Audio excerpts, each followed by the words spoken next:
Hi there. I'm glad to welcome you to my channel, World of Stories. I have a lot of interesting life stories that I want to share with you. Enjoy listening.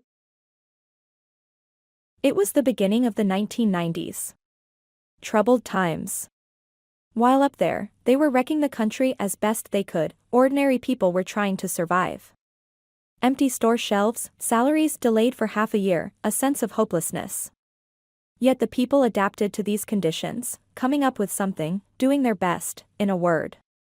And there was Angelina, a young teacher, clumsily examining the boots she had received as part of her salary.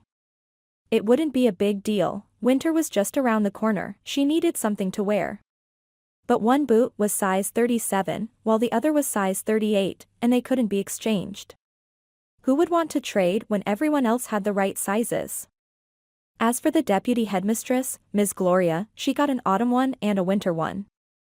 They looked similar on the surface, both size 40, but one had artificial fur, while the other was lined with a cloth. But Ms. Gloria just laughed, saying that she would wear them both at school. Angelina tucked the boots under the bed and went to the kitchen to prepare dinner. Her husband would be home soon from work, and on the way, he would pick up little Jane from the kindergarten. The food at the kindergarten wasn't great, so she wanted to at least feed the child in the evening. And her husband too. He worked at the factory and needed his strength. Angelina examined the contents of the refrigerator and realized she would cook sausages she managed to snatch from the hands of a generous saleswoman yesterday. The woman was already closing the shop, despite there still being a line of about 20 people, and she stopped right in front of Angelina. The young woman was so upset by this unfairness. She couldn't believe it. And without thinking, she grabbed the string of sausages from the display, about 15 of them, probably. Weigh them, she demanded of the saleswoman. I'll pay for it right here. She said it in such a tone that the saleswoman believed her. She weighed them, calculated the price, and then yelled at Angelina's back, complaining about how these customers had become so audacious. Angelina smiled, remembering it. And so, sausages with pasta would make a decent dinner. She was busy at the stove when the doorbell rang. Alex and Jane would have opened it themselves. It was probably Tiffany, their neighbor. Tiffany is a neighbor who has been living in their building for a little over a year. She rents an apartment from an old lady she knows. Tiffany works as a hairdresser. Angelina and Tiffany became friends, and Tiffany often drops by their place to chat. Tiffany is a good person, but she's been having trouble with her personal life. Not long ago, she was dating someone who started being abusive towards her. But then suddenly, Tiffany blossomed. Angelina immediately understood, she had fallen in love. Tiffany admitted it but didn't reveal who it was. Recently, Tiffany stopped laughing and smiling. It turned out she was pregnant, and her partner urged her to have an abortion because he was married. Angelina tried to discourage her, saying that they would figure it out somehow, and raising children was possible even in difficult times. You're joking, Tiffany cried. I don't want to live like that, without a decent apartment, without a stable job. Our hair salon is barely surviving, and I'm young and beautiful. I will find my happiness. As you wish, Angelina shrugged her shoulders. But children are always a blessing, no matter what. I don't even know how I would live without Jane. It wasn't easy when she was born either.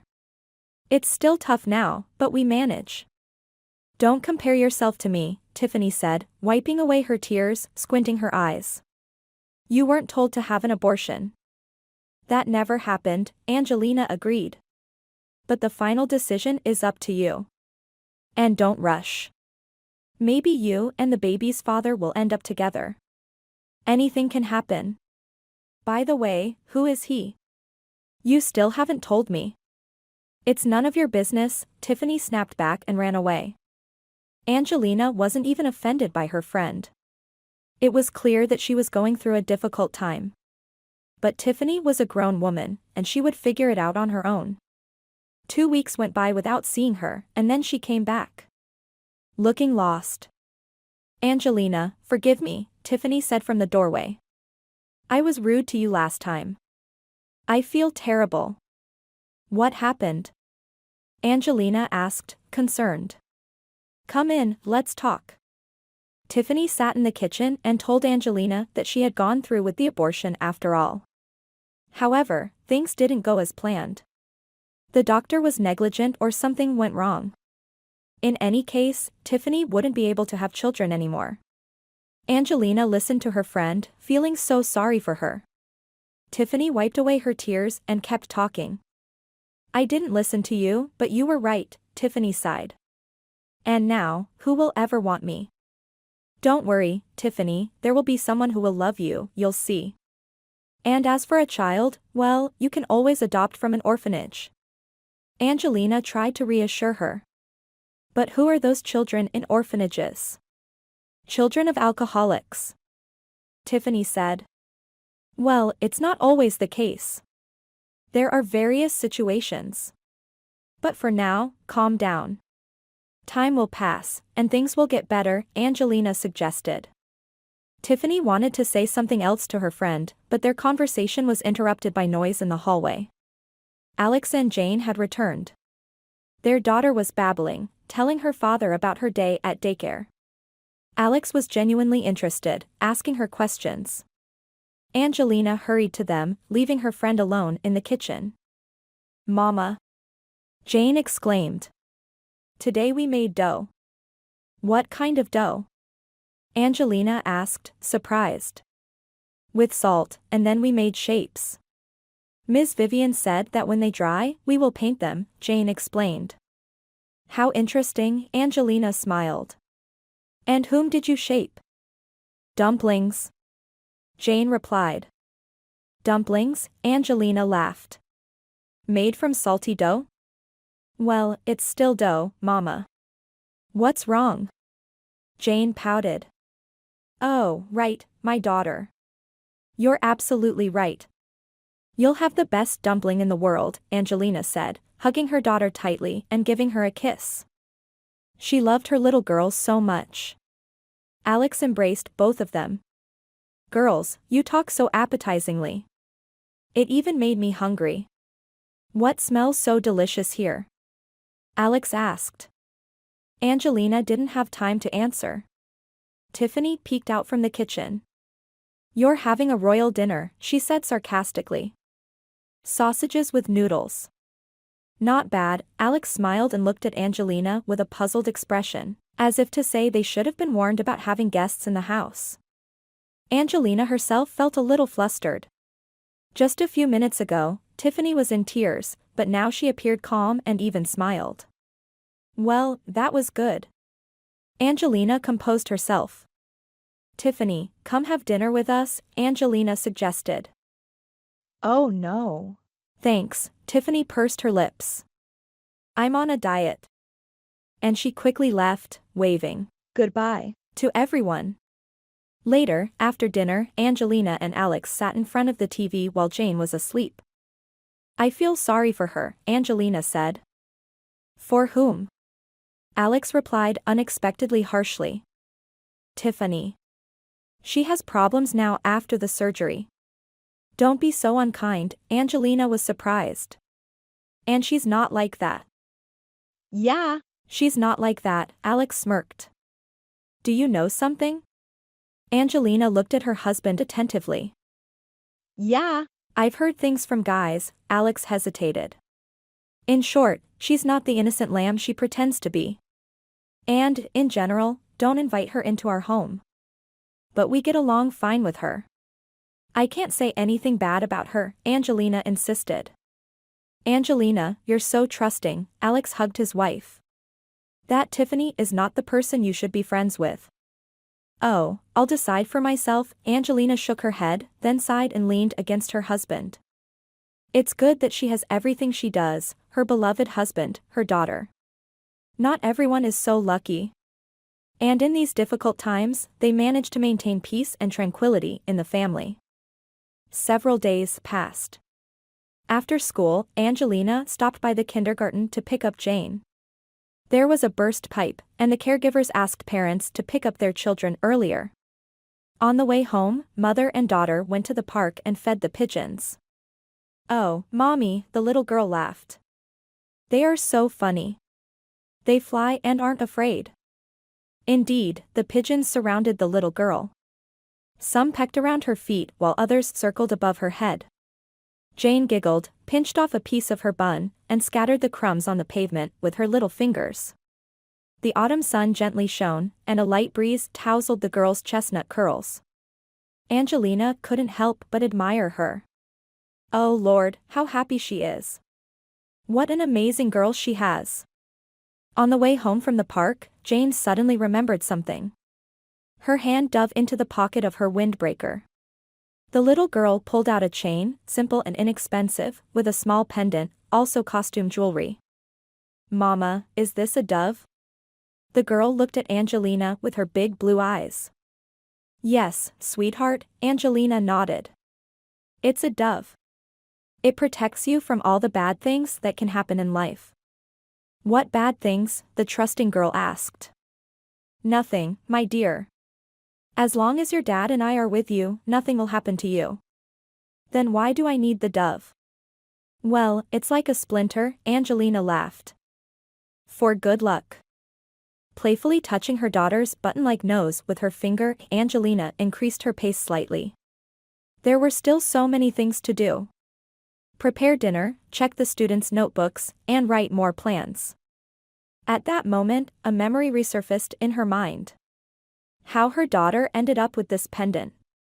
Alex had given Angelina this piece of jewelry when they were still dating. She gladly accepted such an unassuming gift. Although the girls in the dorm room sniffed at it, a trinket that would darken in a couple of months, it would have been better if it were silver, it's just nothing special. But the little dove sparkled as if nothing had happened, for a year, and then 2. Angelina only took it off when she and Alex got married. It seemed frivolous for a teacher to wear such a light-hearted accessory. And about a year ago, Jane was rummaging through Angelina's box of knickknacks and found the chain with the pendant. She immediately claimed it as her own. Angelina tried to dissuade her, saying that it was her gift, and it's still too big for a little neck. But Jane wouldn't listen and started crying, insisting that it was hers and hers alone. Alex convinced Angelina then. And what's the harm? Let her play with it. Angelina agreed. Now you have a family heirloom, he said seriously, fastening the chain around their daughter's delicate neck. And Jane was so proud in kindergarten, telling everyone that she now had a family treasure. The caregivers smiled, and the other kids in the group envied the girl. Wow! Jane has a treasure. Her friends touched the dove, admired it, and Jane acted important. It's a family heirloom. Although she didn't fully understand the word, recalling the events, Angelina and Jane arrived home. Before they could change clothes, there was a knock on the door. Tiffany had come over. Hey, friend, the neighbor said carelessly. You're already home. Well, that's good. I just stopped by for a moment. Come in, Angelina smiled, happy for her friend. Finally, Tiffany seemed cheerful. Hopefully, she would forget her own story like a bad dream. God willing. Yeah, I just wanted to tell you. They threw out children's tights at the department store. You mentioned that Jane needed them, Tiffany said. Of course, Angelina exclaimed, raising her hands. Tiffany, could you please stay with Jane for a bit while I run off? I can't, Tiffany sighed. Dear neighbor, I'm leaving. Where to? Angelina sat down on the chair, taken aback by the unexpected news. Back home, to the village. For good. Why would you do that? Angelina exclaimed, almost falling off her chair in surprise. Well, I'm fed up with everything here. I want to start fresh. I'll work there. I think things will go better for me, and I might make some money. But here. Half of my earnings go towards rent, groceries are expensive, and from what I've gathered, there are no decent men in the city. Maybe you're right, Angelina agreed. You'll find your happiness there. They hugged each other. Goodbye. And Tiffany rushed off to prepare for her train journey, while Angelina and Jane headed to the department store, leaving a note for Alex to fry the potatoes himself. Angelina had managed to peel them already. The line at the department store was very long. Angelina hesitated at the back. What could she do? She needed tights for her daughter. They still had plenty of time until the store closed. They stood behind a stout, angry lady. Why do they bring children to the line? She loudly said to her companion without even looking at Angelina. They'll stand here whining, thinking they'll be let through. Yeah, that's right, the skinny old lady nodded in agreement. Angelina pretended not to hear them. Soon, more people joined the line. Mother and daughter found ways to keep themselves entertained. They played this city's game and guessed riddles. Jane was a very advanced and intelligent girl for her age. Everyone in the queue smiled as they listened to her confidently name another city. Only two women, the stout one and the skinny one, continued to glower, expecting the child to throw a tantrum. But Jane remained calm. She was already grown up and understood everything. If they were standing in line, it meant they were going to buy something. Soon, Jane found a playmate for herself. Another mother with her slightly older daughter, around 7 years old, approached them. The girls quickly became acquainted and then grew bored, glancing at the nearby playground. Can we go? Jane asked timidly, looking into her mother's eyes. No, Jane, I can't go with you, her mother replied. Well, we can go by ourselves, her new friend, Caroline, confidently answered for Jane. I'm a big girl, I'll watch over your daughter. Angelina smiled. A big girl indeed. Caroline's mother didn't mind either. And really, what was there to be afraid of? The playground was right there, within reach. Angelina agreed. While standing in line, she kept an eye on the girls. They were riding the carousel and sliding down the slide. Caroline, as the eldest, was indeed taking care of Jane, while the line moved forward. Soon, it was their turn to enter the store. Angelina called out to the girls, but they shouted back, saying they were fine on their own. Why are you worried? The women in the crowd reassured her. What could happen to them? There are only children at the playground, and the line in the store is moving faster. You'll turn around in about 10 minutes. Caroline's mother also nodded, saying that her daughter was very responsible and wouldn't let anything happen to the younger ones. She even helps with her 2 younger brothers. And Angelina agreed. She was quick, after all. She left the store about 15 minutes later, clutching the coveted 4 pairs of tights to her chest, and hurried to the playground. But only Caroline was spinning alone on the carousel. Where's Jane? Angelina asked with a trembling voice, helplessly looking around. There were other children around, but Jane was nowhere to be seen.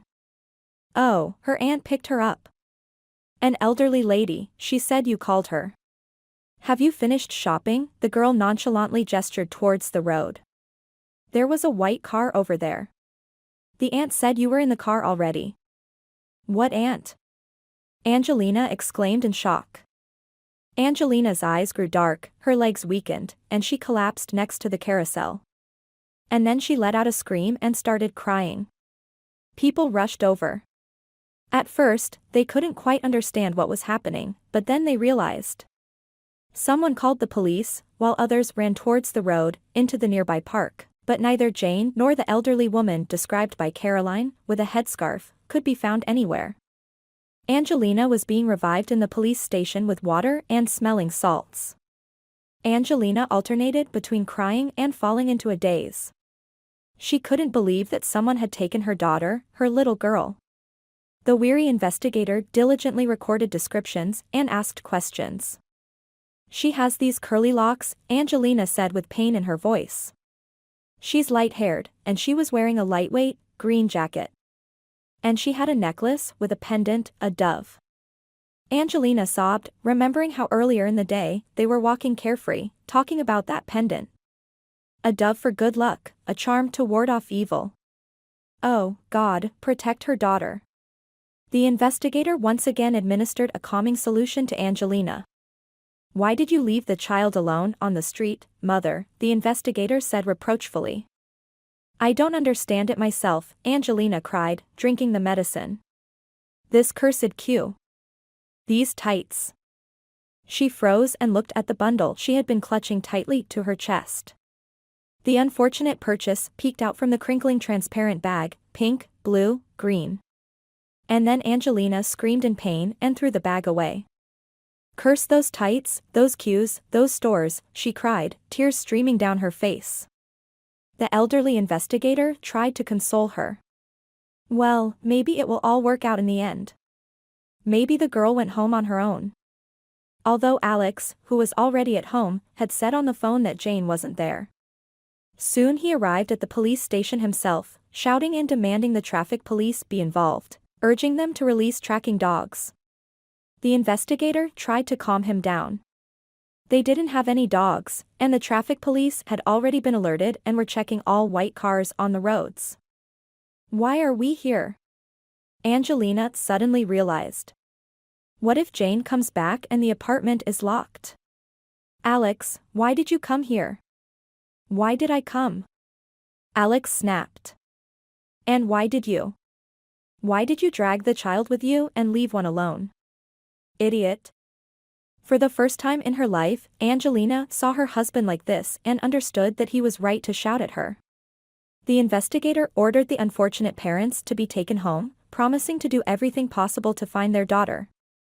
Alex was furious. He couldn't look at Angelina, he blamed her for everything, and she knew she was guilty. She could only cry and pray to the heavens for her little girl to be found. "Stay at home," her angry husband ordered. "I'll go with the guys around the neighborhood. We'll search for Jane." And he left, slamming the door. The factory workers, upon hearing what had happened, gathered around the house. Together, they set out to search for the little girl. Alex combed through all the ravines in the area, looking under every bush. The man's imagination painted the most horrifying scenarios. His heart tightened with pain. He held on with the last of his strength, but by dawn, as the eastern sky lit up, he collapsed to the ground and cried like a child. Where was his little daughter? What had happened to her? Meanwhile, under the influence of sedatives, Angelina drifted in and out of sleep. She lay on Jane's little couch in the apartment, clutching her stuffed bunny, while tears continued to roll down her face. She could no longer sob aloud. Breathing became so heavy. How she blamed herself.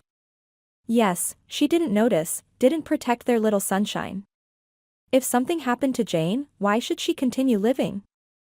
She remembered how the police officers whispered that the child might have been taken for organ trafficking. It was already happening somewhere abroad.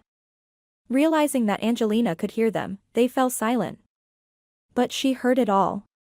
Rocking back and forth, Angelina stood up and walked to the kitchen. She didn't realize what she was doing, but her hand instinctively reached for the medicine cabinet. She didn't understand which pills she had taken or how many. The distressed young mother didn't care. If Jane was no longer here, then she had no reason to live. When Alex, exhausted, dirty, and drained like a squeezed lemon, returned home in the morning, he found his wife unconscious. He immediately called an ambulance, which took Angelina to the hospital. They resuscitated her and admitted her to the hospital after the procedures. The attending doctor reassured her. It was a common practice when someone attempted to end their life in such a way. "We'll observe and treat you, and then we'll discharge you," he said. "And you'll see, everything will work out for you." "Do you think there's hope that they will find my daughter?" Angelina asked, wiping her tears. "Hope is the last thing one should give up on. We must hope and believe until the end," the doctor firmly replied. During her time in the clinic, Alex never visited her once, and there was no news about Jane. Angelina stayed in the hospital for over a month before being discharged. Alex didn't even come for her discharge. But she didn't expect him to. She understood that her husband was also deeply distressed. When she returned to the apartment, she saw a note on the kitchen table. Alex had written, "I've filed for divorce. I don't want to live with you anymore. I can't bear to see you, and I no longer blame you for anything. They never found Jane, and it's unlikely they ever will. The police told me there's little hope. Of course, they will continue searching, but they are not confident in the outcome. Goodbye." Angelina. This pain is stronger than me. After reading it, Angelina collapsed to the floor and howled like a wounded she-wolf. Someone knocked on her door, and a strange man looked in. "Excuse me, are you okay?" he asked. "I'm a doctor." "I just came from the doctor's," Angelina replied, regaining some composure. "They did everything they could, but it's still so difficult." The man introduced himself as Kevin and explained that he worked for the ambulance service. He had rented the apartment here, the same one where Tiffany used to live. "If you need anything, feel free to reach out," he said before leaving. Kevin already knew about the tragedy that happened to their neighbors. The grandmothers in the entrance had informed him. He also knew that Angelina's husband had left her. The same grandmothers told him how Alex had left with his belongings. Kevin didn't judge him. It's uncertain how he would have acted in such a situation. He had his own tragedy. 3 years ago, his wife and 3-year-old son died in an accident. It was also incredibly difficult for him.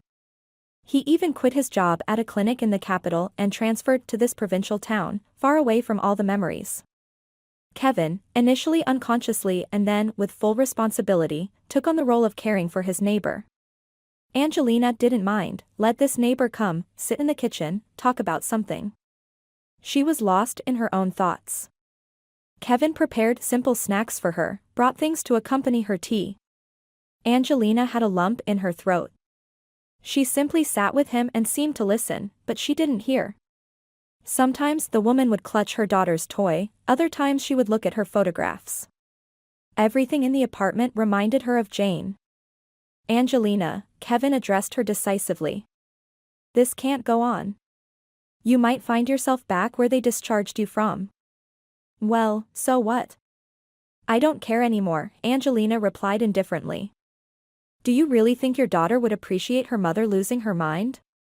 "What difference does it make?" she exclaimed. "She's gone, you understand, gone." And she cried, dropping her head onto the table. "I understand everything," Kevin patiently replied, perhaps more than anyone else. "But look at me.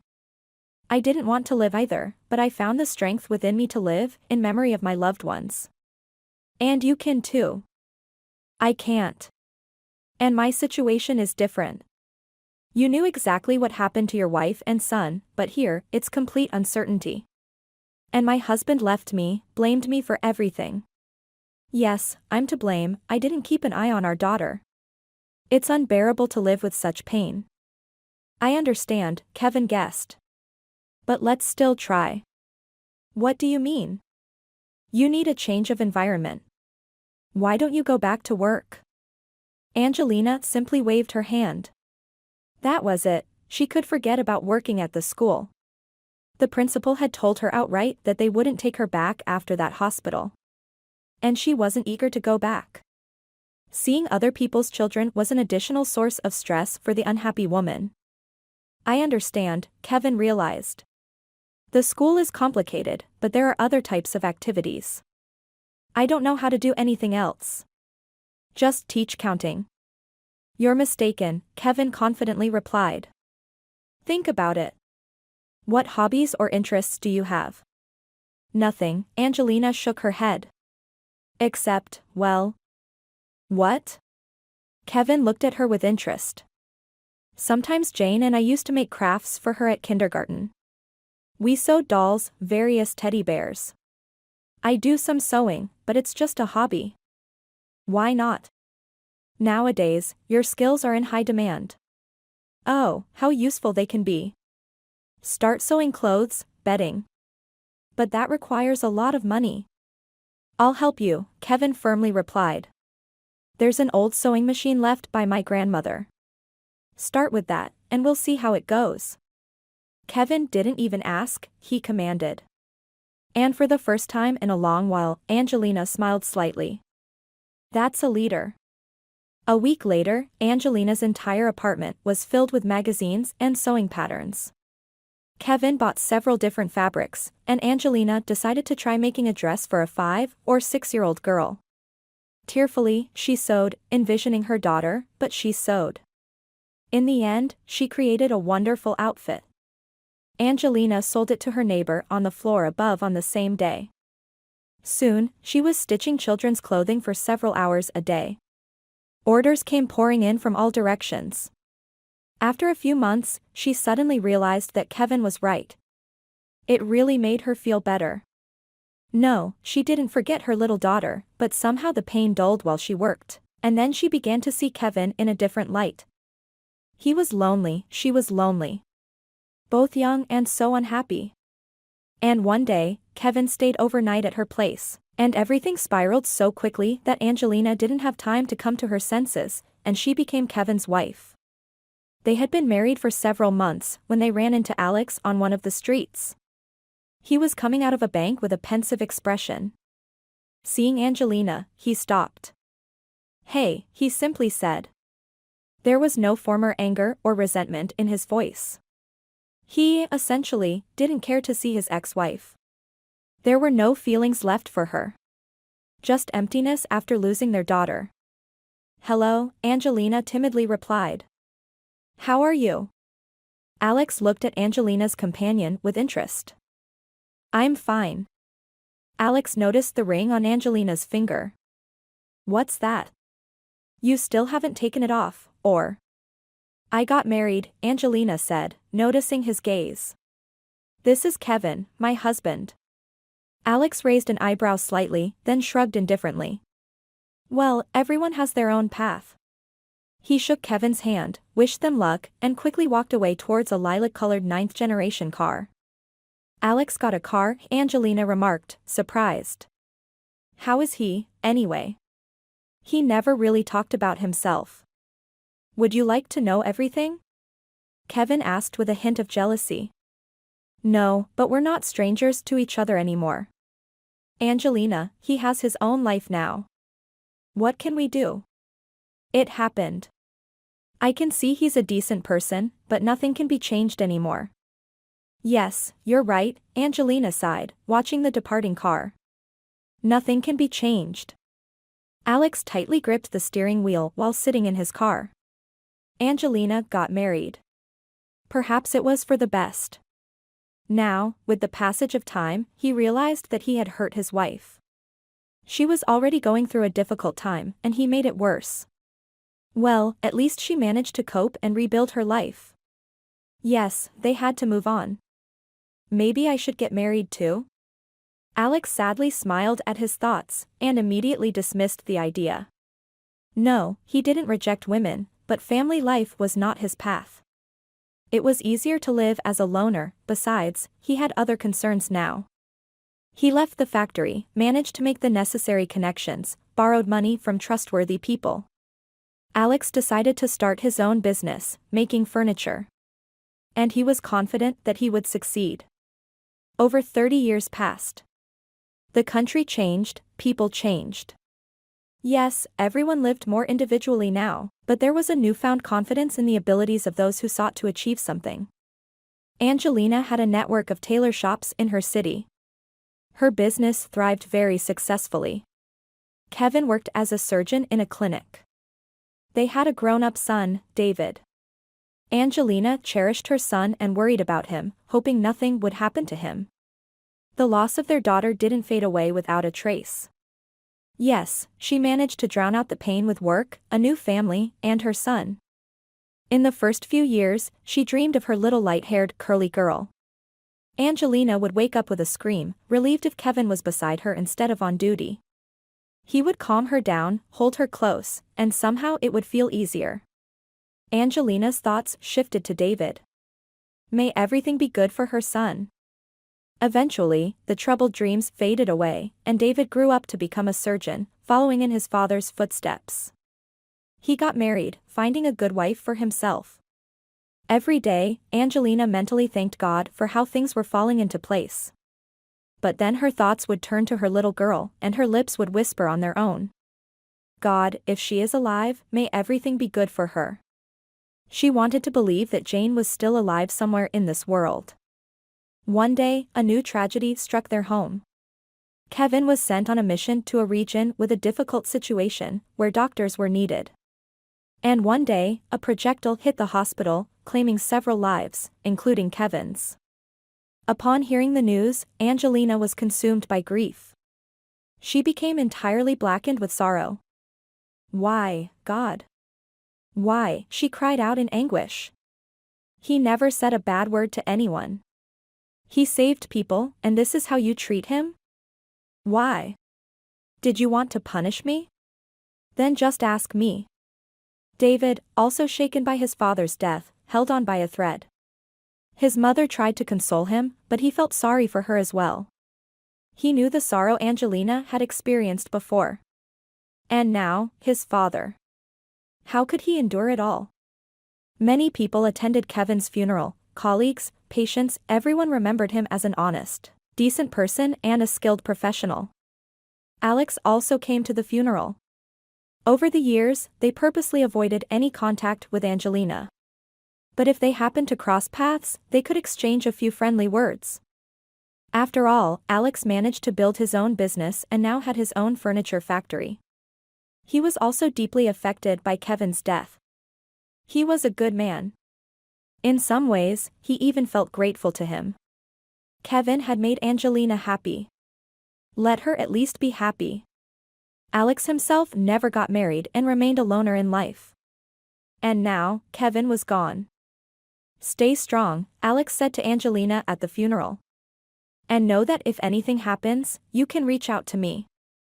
"Thank you," Angelina whispered almost inaudibly with her colorless lips, leaning once again on her son's shoulder.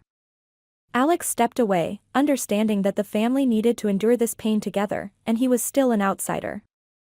2 months after Kevin's funeral, Alex flew out on a business trip. There was a deal with timber suppliers, and his personal presence was required. After the flight, he met with the suppliers, visited the warehouse where Alex personally inspected the quality of the wood. By the evening, the tired man returned to his hotel room, longing for sleep and food. Eventually, the second desire prevailed, and he went down to the lobby. The receptionist disappointed him, saying that the hotel's restaurant was already closed. "But you can have a snack at the nearby cafe," the girl explained, showing him the way. With nothing else to do, Alex headed to the 24-hour cafe to have dinner. It was small but cozy, with few visitors, and he chose a seat by the window. A young waitress immediately approached him.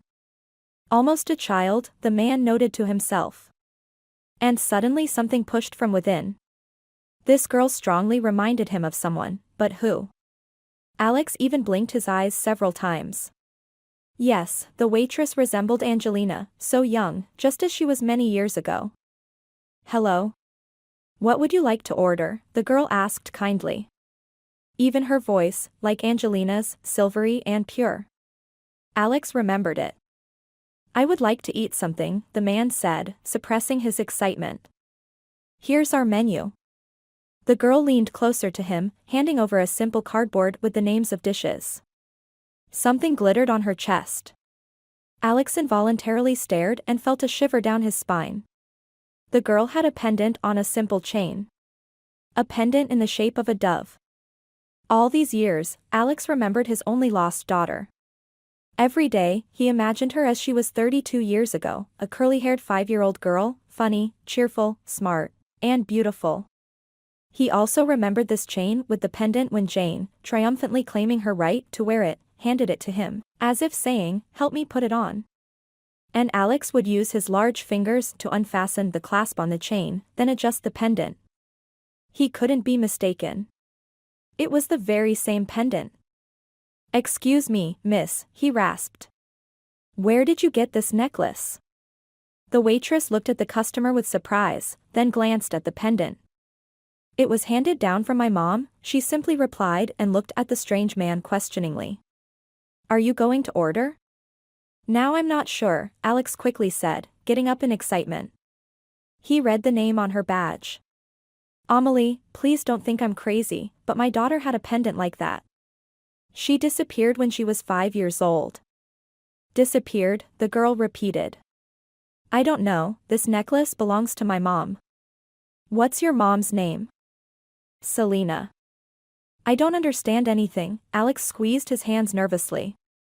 "Such coincidences don't happen. This is definitely my daughter's pendant. Now I see the dove up close, one wing is slightly shorter than the other. This piece broke off right at the beginning when I was still giving it to my wife, but it broke off so evenly that it's practically unnoticeable. I don't understand anything, Amelie shook her curls. Daughter, now wife. Sir, you must be mistaken. Are you going to order something?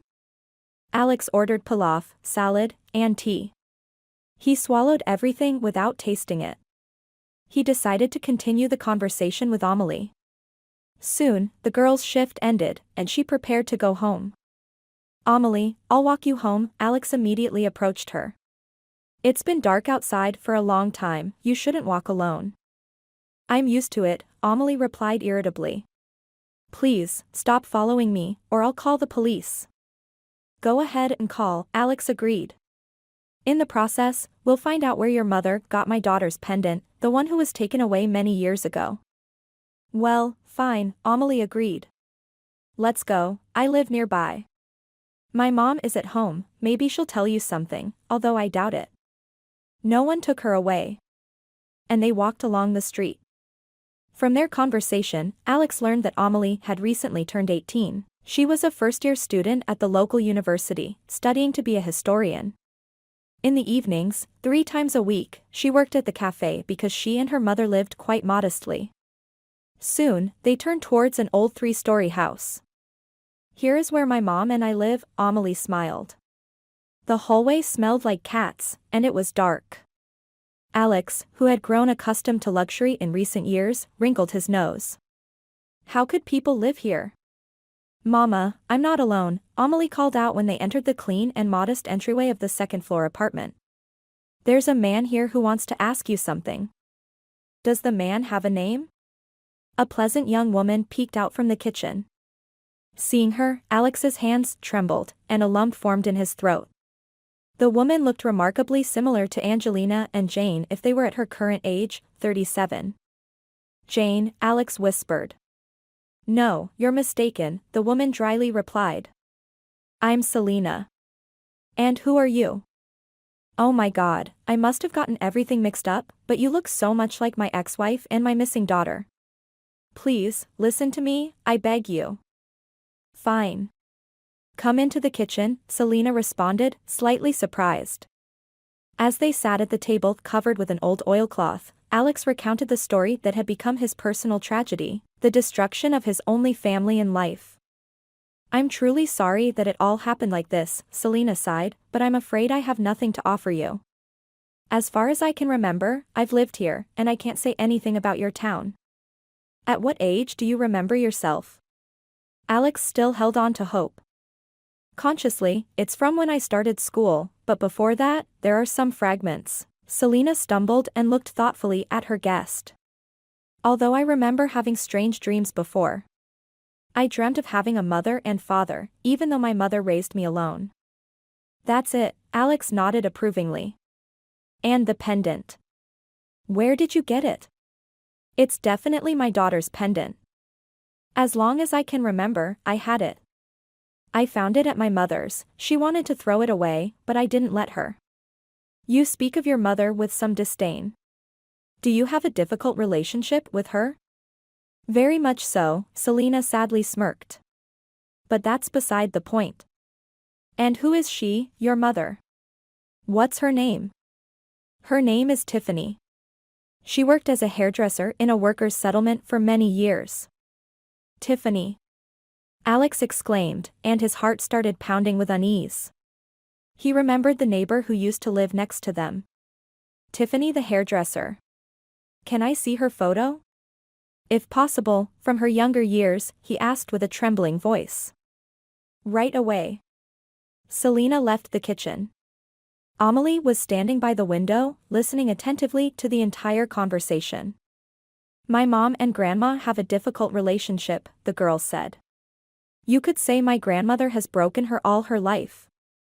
My mom still can't recover. What is it? Alex looked expectantly at the girl, but she remained silent, only pursing her lips. Selena returned to the room with a photo album. Here are some photos where my mom is still young, she handed Alex a small album. Alex glanced at it and felt darkness cloud his vision, his throat went dry. It's her.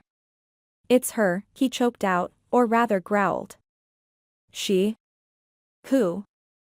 Selena asked fearfully. Tiffany. I know her.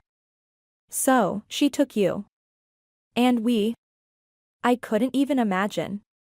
I couldn't, Alex clasped his head and sat, rocking back and forth. He couldn't believe that all of this was true. Now I'm sure, you're not Selena, you're Jane, he whispered, looking at the woman and reached out to her. My daughter. It's all so terrible, it doesn't make sense, Selena replied softly. She pretended not to notice Alex's outstretched hands and abruptly turned to the window, tears welling in her eyes. Childhood.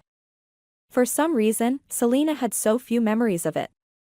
Only one thing was etched into her memory, she was riding somewhere on a train, feeling scared and lonely. There was a beautiful woman next to her, who indifferently watched her tears and only poured more tea. And from that drink, she felt an overwhelming desire to sleep. And the woman kept whispering, I'm your mother, my Selena. Selena remembered that inner urge, wanting to run somewhere, her legs feeling weak, and a strong desire to sleep. Then, some settlement, an old woman screaming at her mother, and her mother responding with equally harsh words. Selena felt so unwell after the journey and the tea, all she wanted to do was sleep. The old woman demanded to be called Granny Gina, never addressing Selena directly, sometimes even slapping her. Her mother never intervened, indifferently watching it all unfold. Sometimes they would have noisy gatherings with men, and the house would smell of something unpleasant. Selena later understood that it was the smell of alcohol and smoke. Selena remembers her first day of school. All the girls in the rural school were wearing white aprons with bows. Even though their outfits weren't always new, they were clean and ironed. But Selena's mother brought her in an old denim dress, almost mocking her, and tied a silly green bow on her. The teachers and parents disapprovingly looked at Tiffany, as if to say, why would you treat your daughter like that? Tiffany, your daughter is such a beauty, Selena's first teacher, Ms. Andrea, would say to her. And you treat her with such disdain. Couldn't you find a proper uniform? I would have asked. We have one left from my granddaughter. And her hair. Tiffany, you're a hairdresser yourself. Can't you give your daughter a nice hairstyle? Why is she so unkempt? Her hair is beautiful, look at those curls. Tiffany remained silent, only narrowing her eyes, while Selena heard it all and hoped with her little heart that her mother would listen to the teacher and start dressing her up like a doll. But no, after that first school assembly, Tiffany dragged the girl home, furious like a dog. So, you think you're beautiful? Curly hair. I'll show you curls, she screamed. And then she grabbed the scissors, cornered the girl. Granny Gina held her down, and together they cut off Selena's beautiful curls. Selena remembers how she cried while her mother laughed.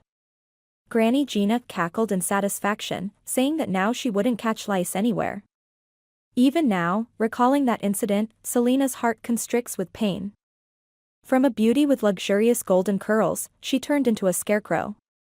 Tiffany deliberately cut it into uneven patches. Selena didn't want to go to school then, but her mother dragged her along, treating her like a tethered goat, scolding her along the way, calling her lazy, stupid, and ugly. When the other children saw Selena, they laughed, pointed their fingers at her. And when Ms. Andrea entered the classroom, she gasped in surprise. Then she took Selena by the hand and led her out into the corridor. Who did this? The teacher asked quietly. It was my mom. Selena sobbed. Ms. Andrea, please lock me somewhere in the storeroom so that no one sees me. And she cried so much, there was so much pain in her little heart. The little girl didn't understand why all of this was happening to her. It's all right, my dear, whispered the teacher, pulling the girl close.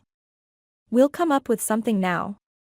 Ms. Andrea took a lightweight scarf from around her neck and tied it so beautifully on the girl's head, like a real hat. She even adorned it with her little brooch. There you go, see what a beauty you are, smiled Ms. Andrea, leading the girl to a mirror. Walk like this now, don't worry. Hair is not like teeth, they'll grow back. And you'll be even better. Selena still felt bitter after what she had gone through, but she appreciated the teacher's attempt to rectify the situation. "Thank you," the girl whispered gratefully, while Miss Andrea looked thoughtfully at her. Later, Selena learned that the teacher had a serious conversation with Tiffany, even threatening to report her to the local authorities if she continued to mistreat the girl. Tiffany seemed to calm down, and even Granny Gina toned down her behavior. Indeed, Selena's hair eventually grew back thicker and more luscious, but since then, the girl started making her own ponytails and braids to avoid upsetting her mother. Nevertheless, she was still unloved by her mother and grandmother. She faced only shouts and insults. As she grew older, Selena became something like a servant in the house, fetching, serving, cleaning, and cooking. She worked at home like Cinderella. She learned to mop the floors and wash the dishes at a young age. One day, while dusting a shelf, Selena discovered a small tin box, the kind in which candies are sold. She opened it and found a necklace with a pendant shaped like a dove. It evoked distant and warm memories, but Selena couldn't recall where she had seen that piece of jewelry before or if it was just her imagination. Suddenly, Tiffany appeared from behind. Seeing what her daughter was holding, she flew into a rage, snatched the box, and threw it into the stove. "There's no point in keeping all this junk. I wanted to throw it away a long time ago but kept forgetting," she said, slamming the door and going outside. Selena immediately rushed to the stove, not consciously understanding why, but she had a strong desire to save that simple piece of jewelry. Luckily, the coals in the stove were already dying out, and only the box got a little crumpled, while the necklace with the pendant remained unharmed. The girl hid the jewelry under a mitt in her room. Somehow, it seemed to her that this dove would bring her happiness. Tiffany had different men in her life. Granny Gina drowned herself in alcohol. How Selena managed to study in this horror was unclear, but she excelled academically. She also had an escape. The girl often ran to her first teacher's house. She no longer worked as a teacher but always welcomed Selena with joy. She would offer her tea and listen to her. Sometimes Selena would even do her homework there or spend the night. "You are so unlike your relatives," Miss Andrea shook her head. "Your mother, to be honest, was a bit foolish, barely scraping by in her studies. And Gina, well, she misspells the word cow with an A, but you, my dear, you are excellent. You probably take after your father." Selena shrugged her shoulders. Tiffany never told her anything about her father. "Study, my dear, you need to get into college to escape from this mess. You can count on me. I'll help you a little to move to the city after school." "Why would you do that, Miss Andrea?" 15-year-old Selena wondered. "You have your own grandchildren, your own children. They're all doing well, but there's no one to help you. And besides, don't tell anyone about this. It will be our secret," the teacher smiled. She was already quite old. How much Selena loved her. Like her own family. Ms. Andrea's words gave her strength. Yes, she would be able to start a new life after school. But Selena was in the 10th grade when her first teacher unexpectedly passed away. Oh, how she cried at the funeral, as if she had lost a close relative. And then, a true hell began at home. One winter, Granny Gina went out for another bottle and fell into a snowdrift near the house. She was found lifeless. Tiffany blamed Selena for everything, saying she didn't take care of Granny and just stayed home. Selena was indeed at home that evening and breathed a sigh of relief when the door closed behind Granny Gina. Who would have known that her blow would be enough to knock her halfway from the neighbor who sold alcohol? Selena had fallen asleep early that evening, so she didn't hear whether Granny Gina had come or not. But in the morning, this is what she found. After burying her mother, Tiffany completely lost her grip on reality. She attacked her daughter, blaming her for everything. "I wish you were dead," she screamed at her daughter, often intoxicated. Different men would come around. Selena couldn't wait to finish school and leave. True, now with the death of Ms. Andrea, the prospects weren't particularly bright, but the girl firmly decided that she would leave her mother's side in any case. Everything happened on the eve of graduation. Selena knew she wouldn't be able to attend the celebration, she would just collect her certificate and leave. Her mother immediately told her that she wouldn't give her any money for a dress or the festivities. It was so bitter for the girl. And what next? She would get her certificate, but how would she go to the city and pursue further education without any means? It was deeply upsetting. After all, she finished school with just one of 4B, with all the other grades being 5A. That evening, Tiffany came home with two intoxicated and unpleasant men. One was constantly bothering her, while the other sat there, sullenly downing one shot after another. Selena was in her room, trying not to listen to their loose conversation. She thought about her own dreams. Oh, if everything could change in an instant. If her prince would come and take her away from here. The girl took out the piece of jewelry she had saved from the stove and tried it on. She often did that, put it on, admired herself, and then hid it away. Oh, such a simple piece of jewelry. But if it were made of gold, she could sell it and finally leave this place with the money. How everything had become so dull here. Selena, come here, the girl heard her mother's voice and instantly trembled. She thought about taking off the necklace, but she didn't have time. Tiffany was already standing in the doorway. Do I need to invite you twice? Tiffany swayed and asked. Go quickly to the guests. I'm not going, Selena firmly said. You dare defy your mother? Tiffany squealed and immediately turned to the men sitting at the table in the living room. George, go to her yourself. I, as her mother, allow it. It's time for her to grow up. Tiffany said, sneeringly chuckling, and went to her companion. And that George, grinning obscenely, went towards Selena. The girl screamed in horror, pushed the man in the chest with all her strength, and ran away. George, awkwardly waving his arms, fell to the floor, cursing as he did. But Selena didn't care. Behind her, she heard her mother's curses and threats, but she kept running and running. She regained her senses when she found herself on the highway. A huge truck pulled over next to her. Where are you going, kid? Asked the elderly male driver. To the city, Selena said firmly. Well, get in, I'll give you a lift. Don't worry, I won't harm you. Selena didn't need any convincing twice. And once in the cabin, warming herself with hot tea from the thermos, she told her accidental savior her story. Old Peter, the driver, who had seen a lot in his lifetime, shook his head. What they put the girl through. And who? Her own mother. What a despicable woman. And where will you go in the city? He sympathetically asked. You don't have any documents or money, as I understand it? I have nothing. Just this pendant, but it's worthless. Selena said with a sad smile. Yes, it's just a trinket, agreed Uncle Peter, pondered for a moment, and added, stay with me. I live alone, my wife passed away 5 years ago. I have a daughter, but she lives far away in Canada. You can take charge of the house. I'll visit your mother later and collect your documents. Okay. Selena felt uncomfortable relying on Uncle Peter.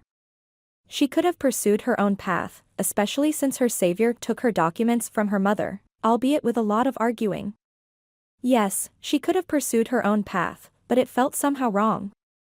So, it turned out that Uncle Peter would help her, support her, and even provide for her. Selena decided to postpone her studies. She started working at a fruit stand, and there she unexpectedly met her love. Or so she thought. In general, no one explained to Selena that not all charming and nice young people are what they seem. Rick would come to her almost every day. Whether it was for apples or oranges, he would always joke and wink at her. And then one day, he invited her to a cafe, where he sang praises of Selena's heavenly beauty. She was indeed very beautiful, but she was always unsure of herself. In that moment, she felt young and foolish. Rick quickly charmed her and moved their relationship to a new level. Selena was already expecting him to propose marriage, but suddenly he disappeared. It turned out that the apartment he lived in was rented. And Selena realized she was pregnant. She was afraid to go to the hospital for a long time, but when she finally mustered the courage, The doctor only prescribed her vitamins and advised her to take walks. Forget about the bad things, my dear, the doctor advised. A baby is happiness. But how could she tell Uncle Peter about this happiness? One day, she gathered her courage and confessed, tears streaming down her face. Well, you silly girl, Uncle Peter laughed. So it means I'll be a grandfather. Finally. My own daughter never gave me grandchildren. They only live for themselves with their husbands, and here you are, a grandchild. Selina, you've made an old man happy. Why are you crying? Did that scoundrel leave you? To hell with him. We'll raise the baby ourselves. And so, Selina became a mother at 18. How happy Uncle Peter was. He showed the young mother how to care for the little one, staying up with her at night and taking walks together. Amelie, healthy and strong, to her mother. So she became a student of the distance learning department at the pedagogical university. She pursued a career as an elementary school teacher, just like her beloved Ms. Andrea, who was like a ray of light in her gloomy childhood. Uncle Peter helped Selina to lift herself up a bit, and when her little girl started first grade, he suddenly passed away. His heart just stopped. Selina cried so much back then. He became a family to her, but that's life. Peter's daughter didn't come from Canada for the funeral, she only sent money and said that Selina could have the apartment. She didn't need it. Selina was very grateful to her for that. So they lived together with their daughter. They went to school together, one to learn, the other to teach. Selina earned a little money, but it was enough for them. It became harder when Amelie got accepted into the history faculty of the local university. She missed a few points for a scholarship, but Selina said, "We'll manage. The important thing is to study." And what did Amelie do? She studied, but she felt ashamed to rely on her mother's money. She started working, even though Selina was against it. The girl has character, that's for sure. Selina looks at her and prays to the Almighty for her daughter to be happier than herself. One day she gave her this necklace, which she considers her amulet. Who knows what would have happened if she hadn't worn this piece of jewelry on that distant evening when drunken guests came to her mother's place. It saved her, guided her to the right person. Yes, there were mistakes later on, but who among us is without sin? As for Tiffany, Selina hardly communicated with her all these years, but she occasionally visited their hometown. She would visit her mother, who would only curse and insult her. Her mother barely knew her granddaughter, and when Selina brought Amelie, she would say such terrible things that they decided not to take the child there anymore.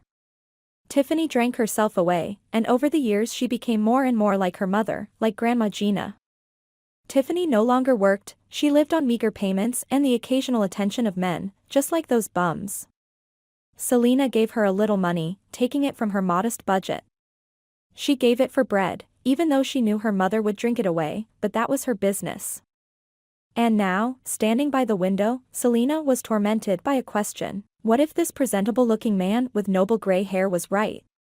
Perhaps Tiffany wasn't her biological mother? Then it would explain why she treated her that way. And Grandma Gina always cursed. But why? Why did they have to take the 5-year-old child? Selina, Alex said, stuttering, I now know for sure that you're my daughter. But I would like to see Tiffany, to talk to her. It's a 3-hour train ride, Selina shrugged, and you'll see her. But it's too late now. Let's do it tomorrow. Honestly, I also want to hear what she has to say. No, Alex shook his head, I can't wait. I won't be able to sleep tonight. I won't let you go another step. Let's go now, we can order a taxi there. We can, but it will be expensive, Selina replied hesitantly. It doesn't matter. Let's go. And Mommy, can I come with you? Amelie timidly spoke up. Honestly, I don't want to see her, but this is important. Did she really take you away? We'll find out everything, Alex nodded. With moist eyes, he looked at his Jane, at the girl next to her, almost like sisters, both beautiful. His heart couldn't lie. He approached his daughter and timidly hugged her. She trembled all over and suddenly clung to his shoulder, sobbing uncontrollably. Daddy. So it turns out she has a father. Oh Lord. Is this really true? It was already a dark night when the car stopped in front of the old house with a crooked fence. The taxi driver looked uncertainly at the passengers. Are you sure it's here? Some homeless people live here. Yes, here, Selena replied with a sigh and was the first to get out of the car. Alex asked the driver to wait and followed Selena. Amelie timidly followed behind. The front door was wide open. Selena wasn't surprised, it was a familiar sight. In the pitch-black darkness, Selena confidently felt her way to the doors of the house. They creaked open, and a foul homeless stench hit their noses. Selena turned on the light in the kitchen, which also served as an entrance hall. Alex had never seen such filth in his life. Amelie timidly pressed against him. The girl was scared to be in such a squalid place. Nothing changes, Selena sighed and continued walking. In the adjacent room, someone stirred, and the bed creaked. Who's there? They heard a hoarse female voice. Is that you, Ben? Come back tomorrow. I want to sleep. It's not Ben, Selena loudly replied. It's me. Who? Damn it, why did you come? The woman cursed. And a minute later, she came out of the room. Dirty, with a swollen face. Disheveled hair hung on her bony shoulders. Alex even hesitated for a moment, but she recognized him herself, stared into his face, then staggered and grabbed onto the door. You. How did you find me? She whispered.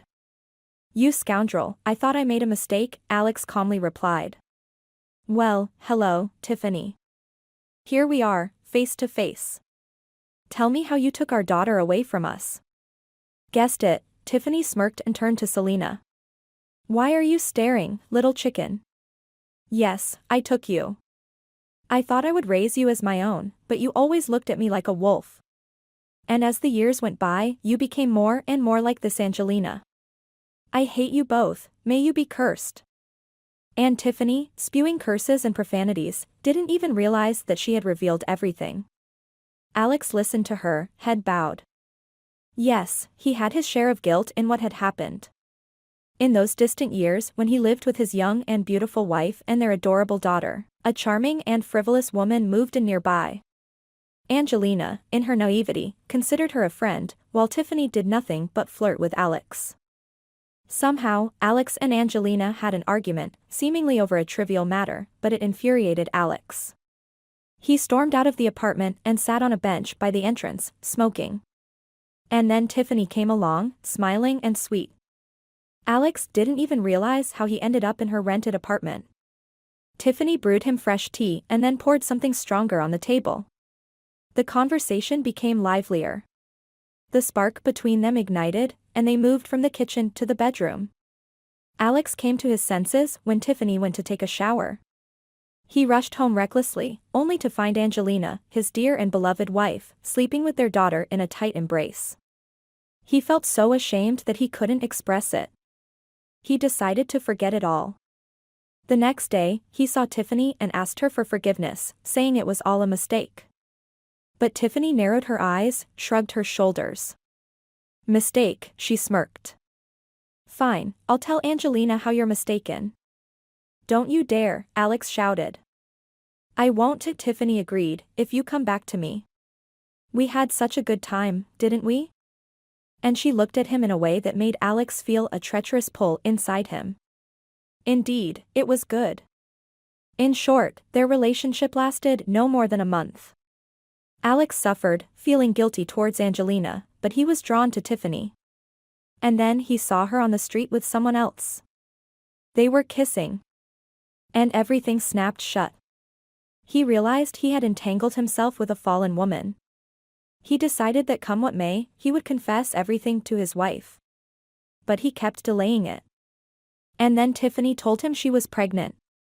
That's when Alex finally told her what he truly thought of her. Tiffany listened to him and didn't say anything in response. She had an abortion, she didn't want that child, whose father was unknown in reality. She had hoped to entrap Alex, but he had slipped off the hook. There were a couple of other contenders, but they also distanced themselves from her. The prospect of being a single mother did not please her. However, the operation did not go well for Tiffany. Despite her promiscuity, she had hoped to eventually give birth to a child from a wealthy and promising man. But now, it was all in vain. Tiffany's anger consumed her as she blamed Alex and Angelina for all her misfortunes. Their happiness burned her heart. No, she wouldn't tell Angelina about her relationship with Alex. Her revenge would be more elaborate, more refined. Let Alex suffer, and let Angelina suffer with him for the rest of their lives. She waited for the right opportunity, patiently biding her time. And then, it all fell into place. There was an accident at the daycare, a scarcity of goods in the store, and train tickets available. Tiffany observed the queue at the department store from a distance, waiting patiently. After all, a child couldn't be attached to their mother all the time like glue. And finally, luck was on her side. Jane went to the playground with another girl, and soon Angelina disappeared into the store. Wearing a scarf, hunched over, pretending to be an old woman, Tiffany headed towards the children. Jane was a trusting girl and believed that her mother was waiting for her. Tiffany had already paid for the car and even gave Jane some water to drink on the way, which made her drowsy. The bottle contained a sedative. And throughout the journey, Tiffany kept feeding the child with the sedative. Fortunately for her, no one asked for the child's documents during the train ride. The conductor, who had been drinking, walked by, and Tiffany flirted with him, ensuring he didn't question anything. Those were the times when a ticket was not required for a child.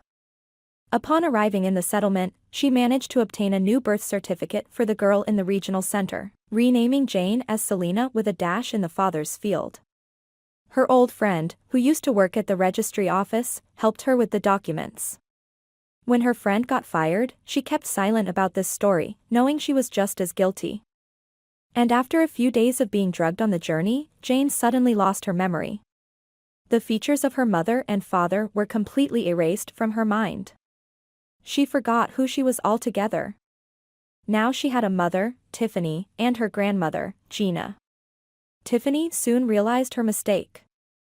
She thought she could raise the child with love, but every time she looked at Jane, she remembered her abortion, and anger built up in her heart, which she vented on the innocent child. Tiffany's mother, Gina, also fueled the fire. Wolf offspring was the mildest expression she used to refer to Jane. But Tiffany still raised her because the hair salons in the regional center were on the verge of survival, and being a single mother provided a small but steady income, even if it meant struggling to pay the electricity bill. Clothing and feeding Jane were done with whatever they could manage. People donated clothes, but they didn't particularly indulge Selena when it came to food. Outwardly, Tiffany looked perfect, and she even maintained friendships with the girls from the administration. She did their hairstyles and manicures.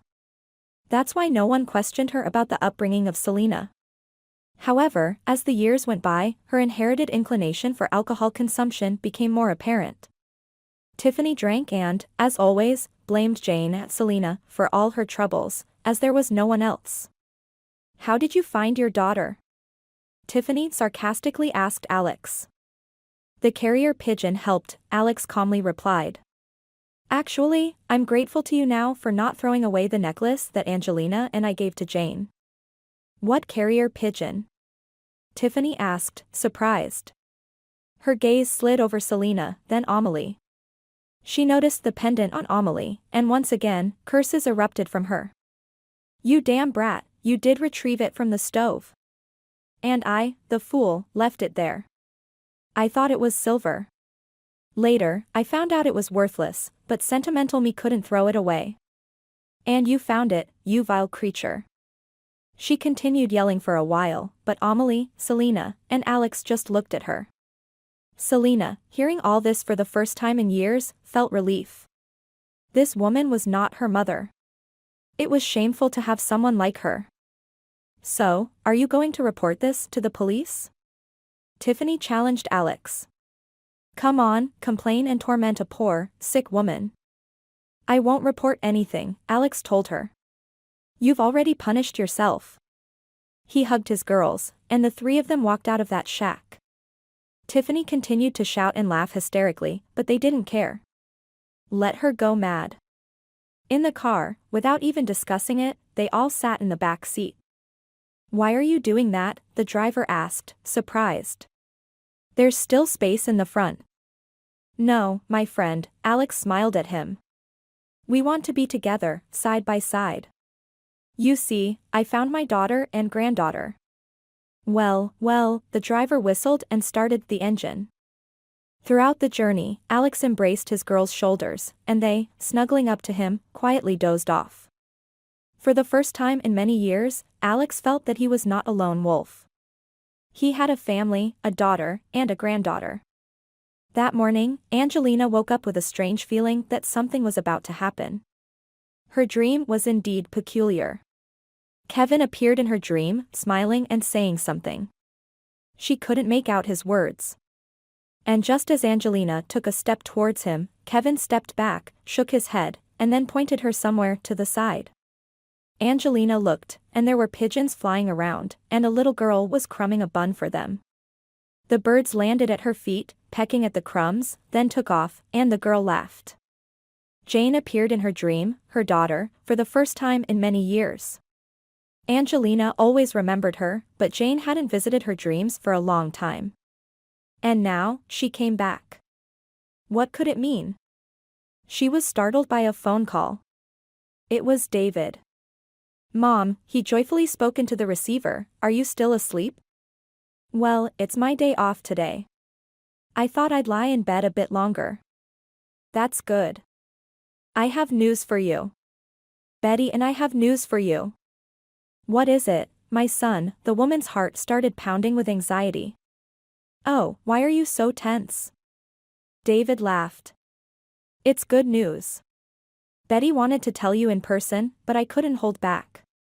Mom, you'll be a grandmother soon. Oh, my lord. You scared me, my little one. What a joy. Congratulations. Oh, but when did you find out? It's Sunday, and the clinics are closed. Mom, haven't you woken up yet? What clinic? I'm a doctor myself. And Betty took 5 tests, all with 2 lines. Oh, my dear ones, God bless you. They chatted a bit longer. David said they would have dinner at their place and advised Angelina not to bother too much in the kitchen. They would bring all the delicious food themselves. Ah. The most delicious, Angelina chuckled, putting down the receiver. I know their menu. They'll probably bring sushi or smoked chicken, but Betty needs to eat properly now. I'll make a stew, salads, and pastries. Of course, a pregnant woman shouldn't eat too much, but occasionally it's allowed.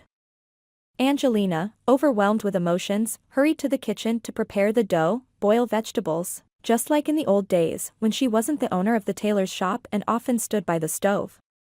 Later on, she often didn't have time for all this or felt lazy. But she still found time occasionally to treat her loved ones with something delicious, and today she would dedicate the whole day for that. Angelina paused for a moment.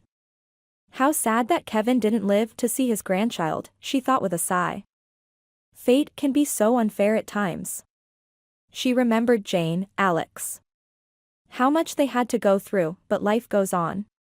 The phone rang persistently again in the bedroom. Angelina hurriedly went to answer. Who else could it be? It was supposed to be a day off, but the calls kept coming one after another. Hello, Angelina, a familiar voice sounded through the receiver. Angelina immediately recognized Alex's voice and was very surprised. He had never called her before. Hello? Angelina, I found her. Whom? Angelina's heart squeezed anxiously. Our daughter, Jane. But now she's called Selena. Tiffany took her away, it turns out. Jane. Selena. Alex, explain properly, Angelina shouted into the phone. Her hands trembled. She couldn't believe what she was hearing. Angelina, we are already in the city. Can we come to you? When? In an hour. Of course, yes. Alex, are you still asking? In a state of confusion, she sat down on the bed. Was this not a dream or a prank? Alex found Jane? After all these years. During that hour, Angelina couldn't sit still. All her tasks were forgotten.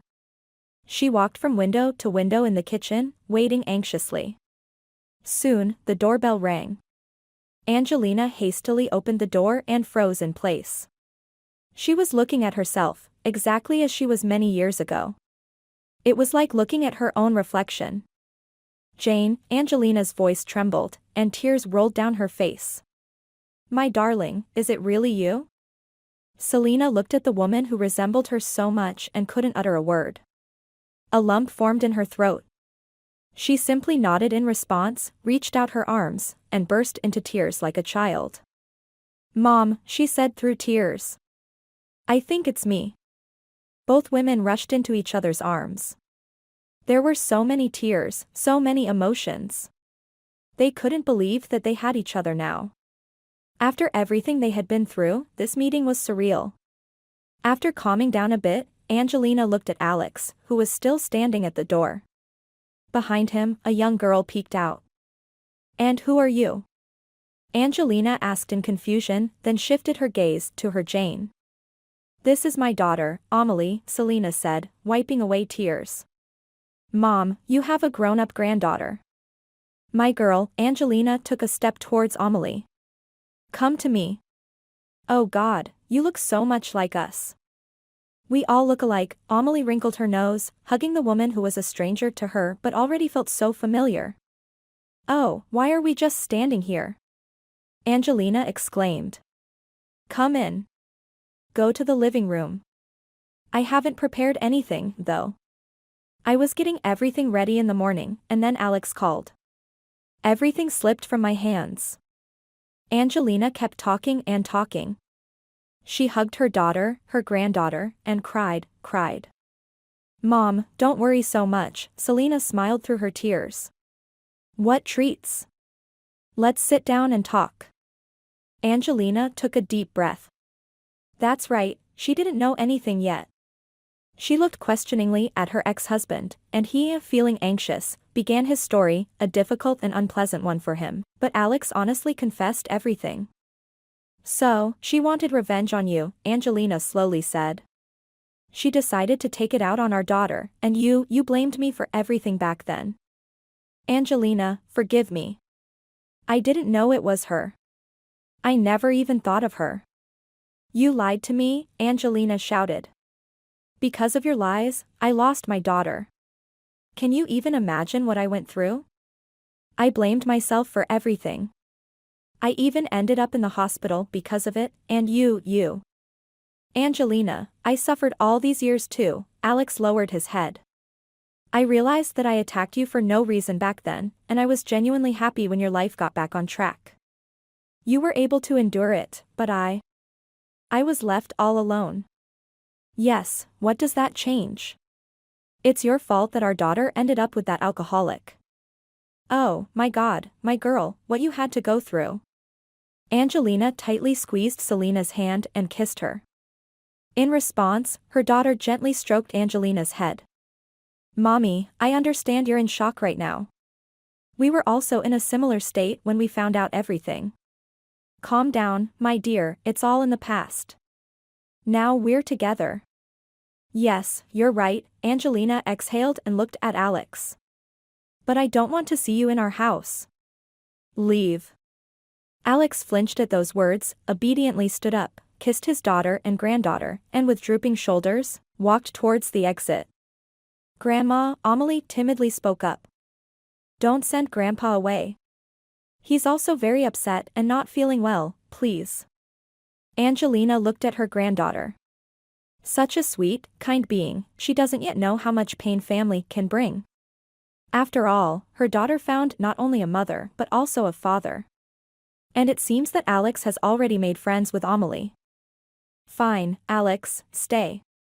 Let's all be together, Angelina said. Alex returned and sat down. An awkward silence filled the room. Oh, maybe a cup of tea? Amelie smiled. Grandma. Oh God, it feels so good to call you that. Show me where your kitchen is. I'll quickly organize everything. All right, Angelina smiled. But on one condition, you won't address me formally. We're family. Come, my dear. In the kitchen, Amelie saw a chicken on the table, a bowl of flour, and prepared vegetables. Okay, Amelie took charge. You go to your daughter, and I'll do some housework here. Did you plan a big meal? Amelie, you again, Angelina smiled. Oh, sorry, I'm not used to it yet. Go to Mom, she needs you by her side.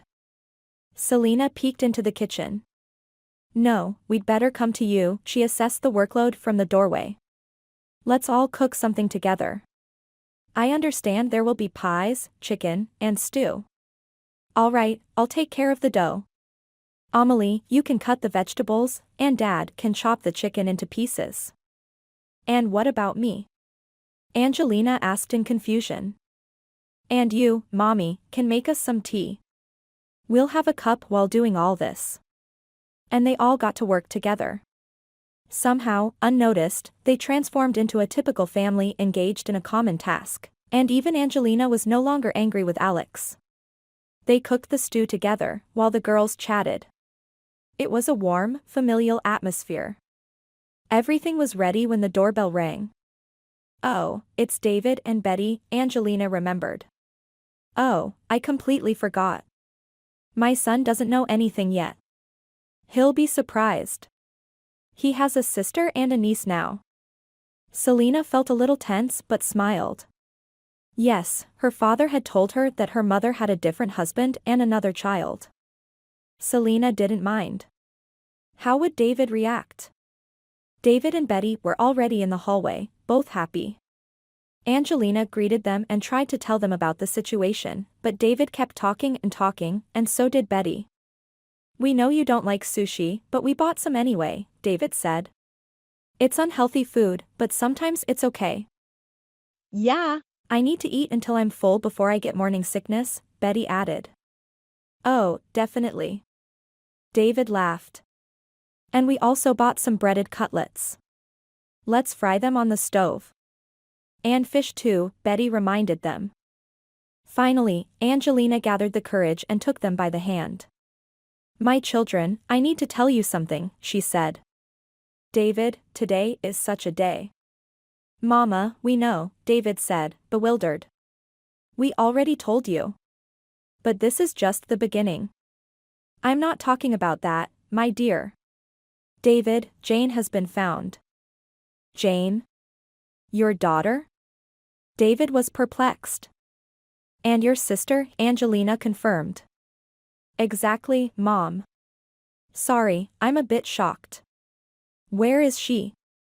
How did you find out? It's a long story. But Jane, who is now Selena, is here. We're all cooking dinner together in the kitchen.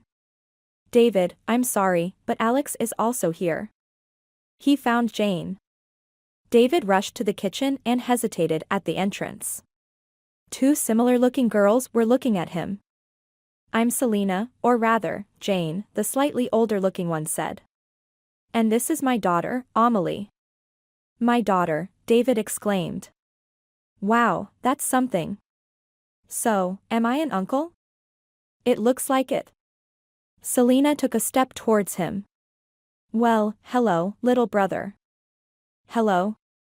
David was also the first one to hug her, kiss her, and then they all sat together at the large table, had dinner, talked, got to know each other, and realized how good it felt to be together. Well, the only thing that disappoints me, David jokingly remarked, is that I'm not the one who made our mom a grandmother first. Sorry, little brother, it happened that way, Selena smiled. But we still have a chance, Betty replied to her husband, we will have a son. That's for sure.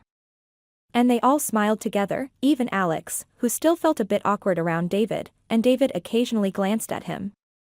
It was understandable, their father had recently passed away, and suddenly their mother's first husband appeared in the house. Who would like that? However, Alex didn't hope for anything. He knew that Angelina would never forgive him. Such things are unforgivable. Although only now did Alex realize that all these years he loved and still loves only her, his Angelina. 8 months passed. During that time, Selena and Amelie moved in with Angelina. They couldn't imagine life without each other anymore. Angelina accepted her daughter's decision to keep her name as it was. She got used to it. What else could she do? Amelie transferred to a university in a new city for her. Selena got a job at a lyceum. Angelina continued her work at the tailor shop. Alex would visit them on weekends. He and Angelina simply talked like friends, but their gazes met more and more often. One day, David, who also often dropped by to see his mother, sister, and niece, called Angelina aside. "Mom, I need to tell you something," he said seriously. "What's wrong? Is something wrong with Betty?" Angelina became worried. "You always come alone." "No, everything's fine with her. It's just that she's having a tough time now. The delivery is coming soon." "I'm talking about something else." "Mom, I'm not narrow-minded. I understand that we can't bring Dad back. I know you were happy with him. But life goes on." "Son, what are you talking about? I see how you and Alex look at each other and both suffer. If you have feelings for him, just know that I won't object. My main concern is for you to be happy." "Thank you," Angelina whispered, deeply moved. To be honest, she herself didn't understand what was happening to her, but she thought about Alex more and more. But how do you start over when so much has happened? After the conversation with her mother, David had a private talk with Alex. He simply and clearly told him, "Make Mom happy. But if you hurt her, I'll dig you up from the ground." They shook hands and went their separate ways. Their relationship started with shy dates and walks in the park. Like school kids, they hid from their adult children, and then they made up their minds. After all, life is only once. Alex insisted that Angelina move in with him. After some thought, she agreed. Her daughter and granddaughter would stay in the house, and David didn't object. He had his own house, a pretty nice one. Sometime later, Betty gave birth to a baby boy, just as she had predicted. The whole family rejoiced and prepared for the discharge from the hospital. On that day, Selena was in a hurry from the lyceum. She needed to meet Betty at the maternity hospital. She had to make it on time. Amelie was already waiting for her. Mom and Dad would arrive soon. They had to support David. He still almost fainted from happiness that he had a son. As soon as Selena entered the house, her phone rang. It was the local police officer who worked in the town where Tiffany lived. He informed her that Tiffany had burned to death in her own house last night, apparently due to carelessness. "I understand," Selena replied, without feeling any sense of regret. "Tell me, to whom should I send money for the funeral?" "Wouldn't you come yourself?" the officer asked. "No, I'm sorry. I have nothing to do with that person." "But she's your mother." "Do you think so?" Selena chuckled. "No, she's not my mother. And if your colleagues had done a better job many years ago, you wouldn't be calling me now." "I don't understand." "And you don't have to. I'll transfer the money to your phone number," Selena said and hung up. "Mom, what happened?" Amelie became worried. "Tiffany passed away." "Let her answer for her sins in the afterlife," Angelina said, who overheard the conversation. "God will judge her." "But we forgave her, girls." "Yes, we forgave her. Can anyone live with such a grudge?" Selena nodded. "But that's it, let's go. Dad is honking the horn already."